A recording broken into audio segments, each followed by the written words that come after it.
A graça e a paz de Jesus para todos e todas que ouvem mais esse podcast.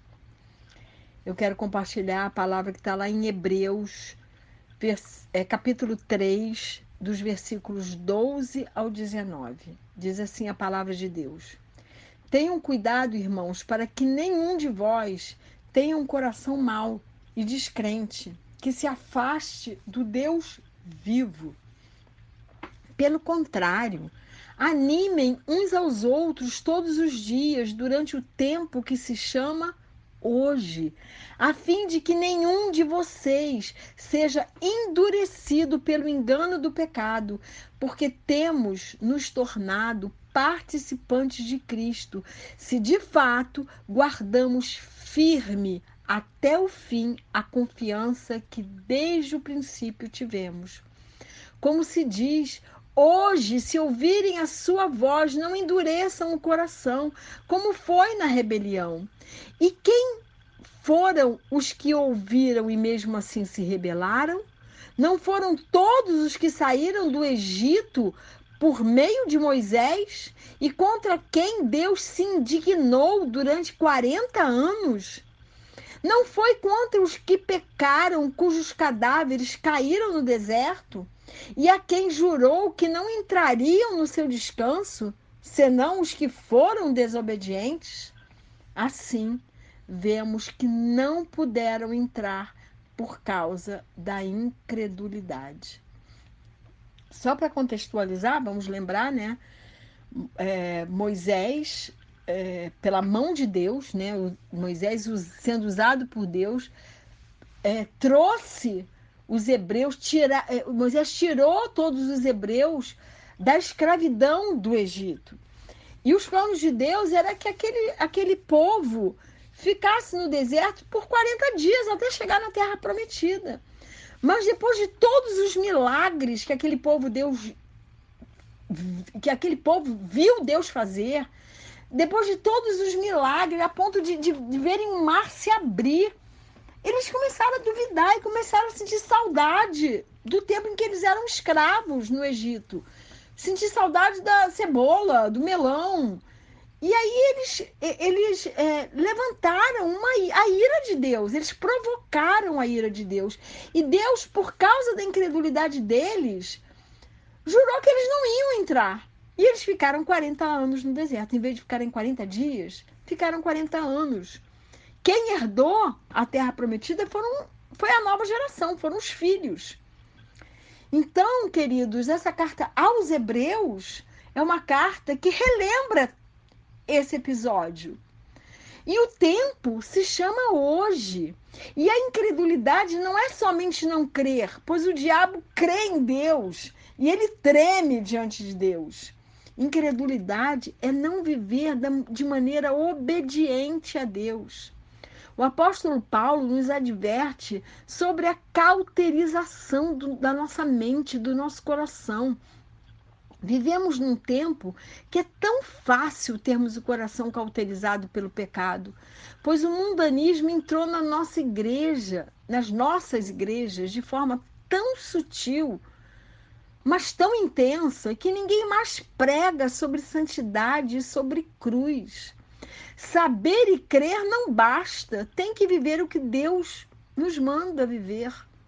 Quem é filho do amor de Deus tem que obedecer, tem que viver uma vida de obediência. Jesus falou: por que dizeis Senhor, Senhor, e não fazeis o que vos mando?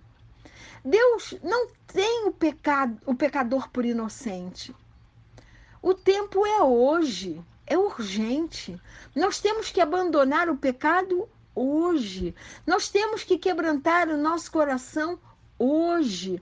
Nós temos que perdoar hoje. Temos que pedir perdão hoje. Temos que nos curvar diante do senhorio de Jesus hoje. Para quê? Para não provocar a ira de Deus. E até porque, quando Deus nos manda fazer algo, ou manda que a gente não faça algo, é porque isso é o melhor para nós. Porque a gente tem que ter a convicção, pela fé, que Deus sempre quer o melhor para nós. Então, quando Deus diz não faça, é porque o melhor para nós é não fazer. Embora Deus quisesse que seu povo descansasse, dando-lhe a terra prometida, o povo queria voltar para a escravidão do Egito. Eles não colocavam a sua fé em ação, por isso fracassaram. Quantas coisas Jesus diz e nós não praticamos? O povo de Deus ouviu a mensagem, mas não praticou. As promessas de Deus estão condicionadas à obediência. E o descanso de Deus é a promessa para nós. A vitória é nossa se obedecermos, colocando nossa fé em ação. Entrar no descanso é nos regozijarmos no que já está pronto, na perfeita natureza protetora de Deus. Primeiro, Deus usou 2 homens, Moisés, que tirou o povo da escravidão, e Josué, que colocou o povo, a nova geração, na terra prometida. Mas nenhum dos dois pode nos colocar no descanso de Deus. A única pessoa que pode nos colocar no descanso de Deus é o Filho unigênito do Pai, a saber, Jesus Cristo. Descanso aponta para o recebimento completo dos benefícios prometidos por Deus para aqueles que confiam nele e lhe obedecem. Só o Filho nos chama para o descanso permanente e eterno. Tem um texto que em várias mensagens minhas eu coloco, porque eu gosto muito, que está lá em Mateus 11, do versículo 28 ao 30, que diz assim: venham a mim, todos vocês que estão cansados e sobrecarregados, e eu vos aliviarei. Tomem sobre vocês o meu jugo e aprendam de mim, porque eu sou manso e humilde de coração. E vocês acharão descanso para a sua alma, porque o meu jugo é suave e o meu fardo é leve. É como se Jesus estivesse dizendo: só em mim vocês podem ter o verdadeiro descanso, o verdadeiro alívio. Só em mim vocês poderão ter alívio para o peso que a vida e o mundo sempre dão. Mas tem que aprender com Jesus a ser manso e humilde de coração. Tem que aprender com Jesus a ser submisso. Tem que aprender com Jesus a obediência. Afinal de contas, Jesus foi obediente até a morte de cruz. Ele não queria ir para aquela cruz. Ele pediu ao Pai: Pai, passa de mim esse cálice, mas contudo seja feito a tua vontade. Ele foi obediente, então temos que aprender com Jesus a entender que nós também temos que levar a nossa própria cruz para podermos segui-lo. Não há cristianismo sem cruz. O autor de Hebreus nos encoraja a exercitar a nossa fé com determinação para não cometermos os mesmos erros que os israelitas. Também em Hebreus, no capítulo 4, dos versos 11 a 16, a Bíblia diz assim: portanto, esforcemo-nos, preste atenção nesse verbo, esforçar. Esforcemo-nos por entrar naquele descanso, a fim de que ninguém caia, segundo aquele exemplo de desobediência, porque a palavra de Deus, ela é viva e eficaz e mais cortante do que qualquer espada de 2 gumes, e penetra até o ponto de dividir alma e espírito, juntas e medulas, e é apta para julgar os pensamentos e propósitos do coração. E não há criatura que não seja manifesta na sua presença, pelo contrário, todas as coisas estão descobertas e expostas aos olhos daquele a quem temos de prestar contas. Tendo, pois, Jesus, o Filho de Deus, como grande sumo sacerdote que adentrou os céus, conservemos firmes a nossa confissão. Porque não temos sumo sacerdote que não possa se compadecer das nossas fraquezas. Pelo contrário, ele foi tentado em todas as coisas, à nossa semelhança, mas, no entanto, não teve pecado. Portanto, aproximemo-nos do trono da graça com confiança, a fim de recebermos a misericórdia e encontrarmos graça para ajuda em momento oportuno. Temos aí o potencial da palavra de Deus, ela é viva, ela concede vida.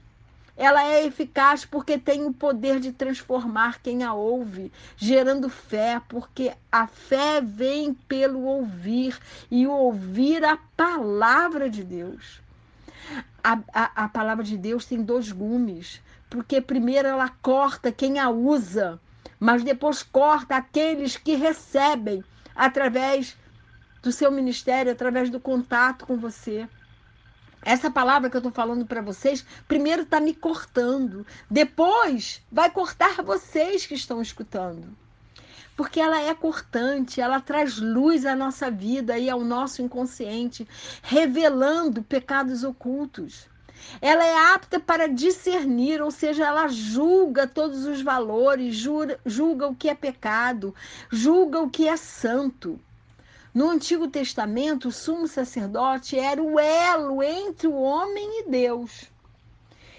Mas agora, Jesus é o nosso sumo sacerdote, que se identifica conosco porque tomou a natureza humana, passou por todas as tentações que nós passamos, esvaziou-se da sua glória divina e na ressurreição ele abre as portas para que tenhamos a natureza divina, porque temos a mente de Cristo. A Bíblia diz isso, o apóstolo Paulo nos garante, nos faz essa promessa que nós temos a mente de Cristo. Jesus é o nosso sabate, é o nosso sábado, é o nosso descanso. Por isso ele diz que é o Senhor do sábado. Quando ele é contestado pelos fariseus, ele diz: até do sábado eu sou Senhor. Ele conhece todas as nossas fraquezas, porque ele levou todas elas na cruz do Calvário. O tempo, meus amados, minhas amadas, o tempo é hoje. É urgente. Hoje ele quer que ouçamos a sua voz e não endureçamos o nosso coração. Hoje ele quer que entremos na terra prometida, que é o reino de Deus. Hoje ele quer que entremos em seu sábado, em seu descanso. Nesse versículo 11 de Hebreus 4, a Bíblia nos diz que temos que nos esforçar, que nos disponibilizar para o Espírito Santo, para que ele possa nos transformar de glória em glória. Conversão é mudança de mente, é mudança de direção. Paulo diz que temos que desenvolver a nossa salvação, então nós temos que ir de degrau em degrau, vivendo essa palavra. Nós temos que mergulhar no Evangelho para sermos curados, santificados, purificados. Nós temos que mergulhar no rio santificador e purificador de Jesus, pois ele é a nossa fonte de água viva. Que possamos ter os ouvidos sensíveis para ouvir a voz de Deus com um coração quebrantado e obediente, pois só um coração quebrantado, ouvinte e praticante da palavra, pode mover o coração daquele que deu seu Filho unigênito para morrer e sofrer por cada um de nós. Vamos descansar no poder e no amor de Deus. Vamos ser trigo ao invés de joio, pois o trigo, ele se curva quando bate o vento. O joio não. O joio fica todo em pezinho, com orgulho, cheio de verdades próprias. Vamos ser trigo. Vamos convidar Jesus para entrar em nossa vida e em nosso coração, para que ele possa ser nossa direção e o nosso descanso hoje, porque o tempo é hoje. E que o Senhor Jesus abençoe a cada uma de nós. Porque é por Ele, e com Ele, e através dEle, e no nome dEle que oramos. Amém e amém.